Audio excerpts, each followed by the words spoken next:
What's going on, ladies and gentlemen? Welcome back to the channel. I do hope you're doing well. My name is Paul. This is the Leeds Therapy, and thank you as ever for stopping by. I really do appreciate it.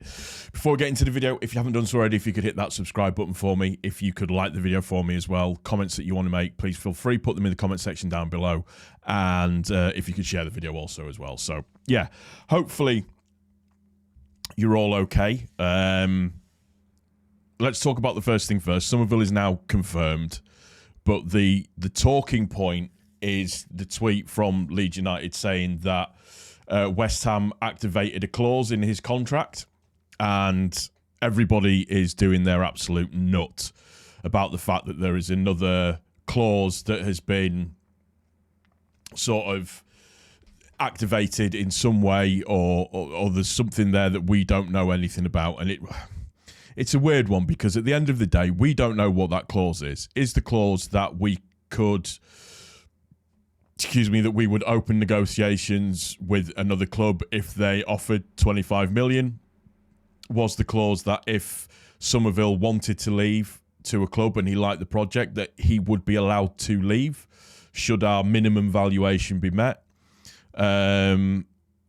We simply don't know.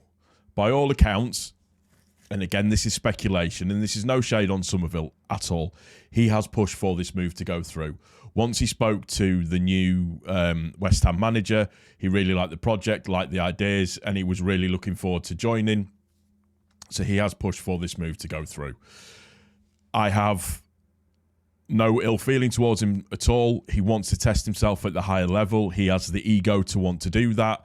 And I mean ego in the positive sense of the word, that he can back up his chit-chat with what he can do on the field. So good luck to him. He nearly but not quite with us last season. So yeah, good luck to him. Let him crack on. I just get annoyed when the tinfoil hat brigade come out in some cases and can't have just kind of like a sensible and rational discussion. There's always got to be some conspiracy theory. There's always got to be some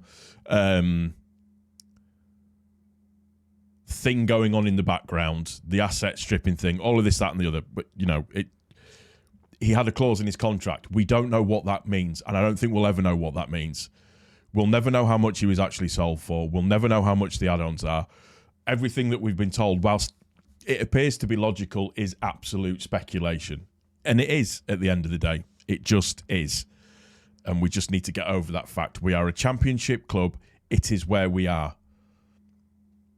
Unless the player comes out and says, I want to stay, I don't want to be sold, there's nothing we can do about it. If he wants to test himself at a high level, fair play to him. Let him crack on. Right. My little rant about that out of the way. I don't know what this has just appeared out of nowhere. I don't know why I've started doing this. I'm sorry.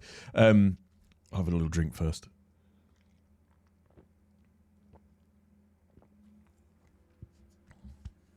Well, that's a refreshing beverage. Excuse me. Right, let's have a chat with regards to the game against Valencia. I, at the very, very, very last minute, decided that I was going to get a ticket to go. I mean, they're only like £16.50, so I was in what would be the away end. Lovely seats, really pleased. Overall, the game was, like I said, was very good. I was very impressed. The lineup I thought was strong and was good. Start from back to front. Melie had a decent enough game. He worried me a couple of times in possession. His distribution was okay, but there were a couple of kind of missed passes where it wasn't working quite right. Quite clearly, the idea is to not to hoof it long all the time. So yeah, it just is what it is. Firpo, really, really, really good game for Firpo. He appears to be carrying on his form from last season. So overall, very impressed with him. The Strike Rodon partnership, I think, is going to be very formidable this season. Like really, really formidable. I thought Bogle played quite well until he had to come off injured. I know he was pretty annoyed that he had to come off injured, but you know, that's just Valencia were kicking lumps out of us, and I'll get into that in a little bit more detail later. The Ampadu Gruev pivot, I thought, worked very, very well. Both looked very, very, very good. I like Ampadu as captain because there was a bit of nastiness about him, but again, he was getting kicked and knocked over and thrown all over the place, and the ref wasn't doing enough to stop it. But he had a bit of a nastiness about him, which I quite liked. And just the way he was with everybody, and he is an absolute Rolls Royce of a player, and it's so good to see him back in the midfield again. Nonso on the left hand side, I thought had a decent game.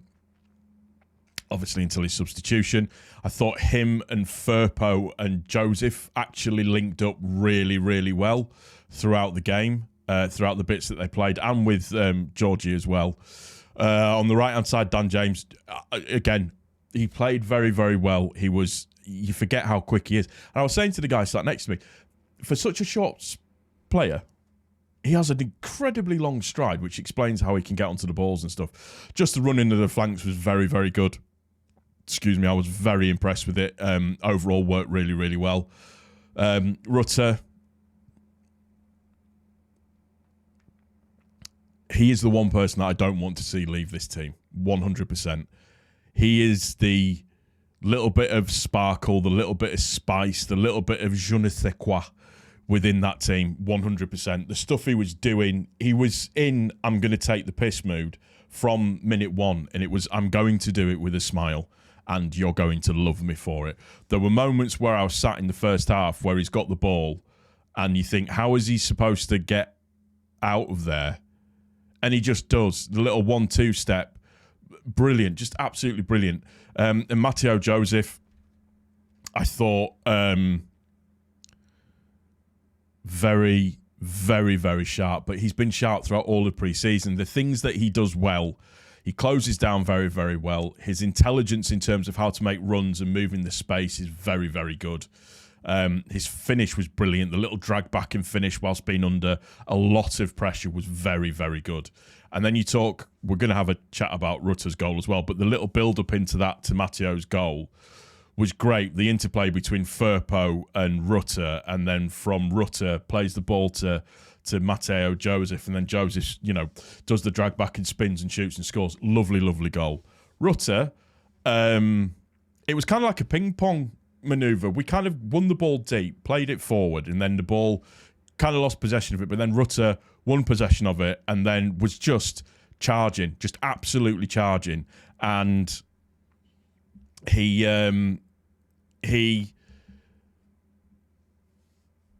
could have made it really easy by just scoring in the bottom left-hand corner. But he decides to twist the defender right then left, put the defender on his arse, and then chip the keeper plus the centre-back and their full-back to score it into the top right-hand corner. Just absolutely stunning goal. And that interplay between the 9 and the 10 in the game, I thought was very, very good. They looked very lively. And the thing that I always try and look for, the emotions within the game. These guys look up for it. Massively up for it. Even Nonto, even though his flatmate and best mate is now moved down south to London, he looks absolutely up for it. The overall play, I thought, was very, very good. Yes, I know it's a pre-season game, but remember that Valencia finished in the top half, 9th in La Liga last season. So they're not, some poor team that we're playing. They're a decent side, and we matched them quite well. They couldn't cope with our tenacity pretty much for 60 minutes, and what they did was that they got frustrated. Their number 8 and their number 9 just losing their heads was just hilarious. And they just resorted to kicking lumps out of people. That's what they were doing. That's the reason why Bogle had to come off. It's I think he took a late whack in the second half. He was pissed off as well. And I thought the ref was poor for the majority of the game. He let a lot of those kind of really strong tackles go and didn't do very much about it. Like I said, there was multiple times that Ampadu was fouled, and it was frustratingly annoying, to say the least. What else? So from a substitution point of view, I thought Rothwell was good when he came on. Nice progressive passing, looked sharp, looked good. Aronson was booed. I get it, but there's no need for it.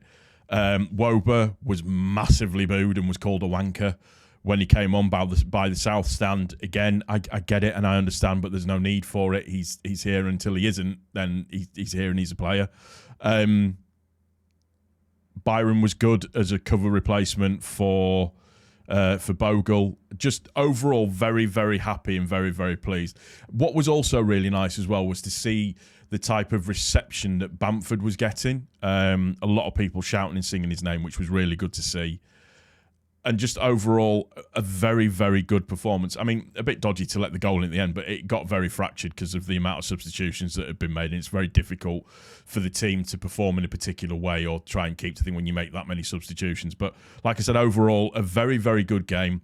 Very, very positive. I tweeted at half-time just saying that we're walking the league, by the way. That's when you look at it on paper, the squad is ridiculously strong. And then when you look at the substitutions that we can make, again, we have a lot of talent in abundance that can come on and make a difference. Where I'd like to see us add a little bit more depth to the squad, I'd like to see another midfielder. I definitely want to see another right back and probably another left back as well. We just need that covering defence. The centre of defence, it's solid pretty much. I'm confident in the centre of defence. So, overall happy. Mateo Jones is that's 4 or 5 goals in pre-season. The boy, he's sharp, he's on fire. I think he's going to do very, very well this season. So, we'll just have to watch this space. That's going to do it for this one. I hope you've enjoyed it. If you have, please don't forget to click the like button. If you haven't done so already, could you also subscribe for me, please? Share the video. Please let me know your comments down in the comment section down below. And, yeah, that's it. Take care of each other. More importantly, take care of yourself. I'll see you on the next one. Cheers.